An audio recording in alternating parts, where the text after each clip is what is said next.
So ఈ చార్ట్కి వచ్చేటప్పటికి మనం ఇక్కడ భూమి గురించి చూద్దాం. అయితే ఇక్కడ చూసుకుంటే భూమి సూర్యుని నుంచి 3వ గ్రహం కింద మనం చెప్పచ్చు, అలాగే పరిమాణంలో 5వ గ్రహం కింద చెప్తాం. ఇది ధ్రువాల వద్ద సమతలంగా ఉంది, మధ్యలో ఉబ్బెత్తుగా ఉంటుంది. దీన్నే జియాయిడ్ అని చెప్పేసి అంటాం. అయితే జియాయిడ్ అంటే ఏంటి అనగా భూమి లాంటి ఆకారం అని చెప్పచ్చు. భూమి యొక్క ఉపగ్రహం చంద్రుడు. అంతరిక్షం నుండి భూమి నీలం రంగులో కనిపిస్తుంది. కారణం మూడింట 2/2 నీటితో కప్పబడి ఉంది కాబట్టి. భూమిని కూడా నీలిగ్రహం అని ఇంకో పేరుతో పిలవడం జరుగుతుంది. సౌర వ్యవస్థలో భూమి ఒక ప్రత్యేకమైన గ్రహం. సూర్యుని కాంతి భూమికి చేరుకోవడానికి దాదాపు 8 నిమిషాల సమయం పడుతుంది.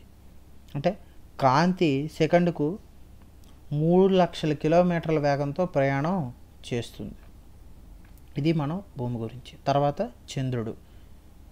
భూమి యొక్క ఏకైక ఉపగ్రహం చంద్రుడు. ఉపగ్రహం అంటే గ్రహాలు సూర్యుని చుట్టూ తిరిగే విధంగానే గ్రహాల చుట్టూ తిరిగే ఖగోళ శరీరాలు లేదా వస్తువుల్ని ఉపగ్రహం అని అంటాం ఇక్కడ. అయితే చంద్రుడి వ్యాసం భూమి వ్యాసంలో 4వ వంతు మాత్రమే ఉంటుంది. భూమి నుండి చంద్రుడికి మధ్య దూరం 3,84,000 కిలోమీటర్లు.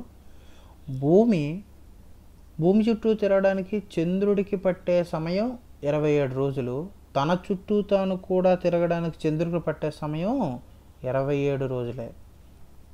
దీనివలన చంద్రుడు ఒకవైపు మాత్రమే మనకి భూమికి ఎప్పుడూ కనిపిస్తూ ఉంటుంది. చంద్రుడిపై మనకి నివాసం అనేది యోగ్యం కాదు. చంద్రుడిపై మొదట కాలు పెట్టిన వ్యక్తి పేరు నీల్ ఆర్మ్స్ట్రాంగ్. ఈయన అమెరికాకు చెందిన వ్యక్తి. ఈయన జూలై 20, 1969 ఈ ఘనతని సాధించడం జరిగింది. తర్వాత వచ్చేటప్పటికి గ్రహ శకలాలు.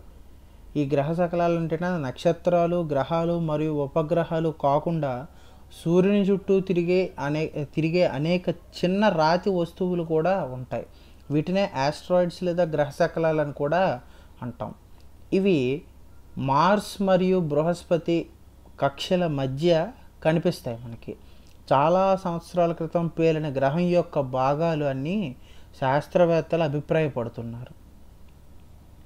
తర్వాత ఉల్కలు.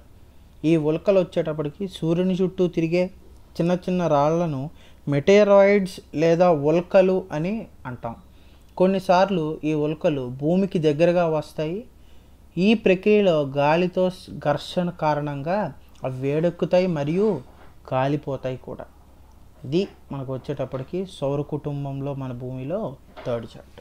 సో ఈ చార్ట్స్ అనేవి చాలా డిస్క్రిప్టివ్గా అండ్ ఈజీగా కూడా మీకు రిఫరెన్స్ పర్పస్ కూడా పనికొస్తుంది.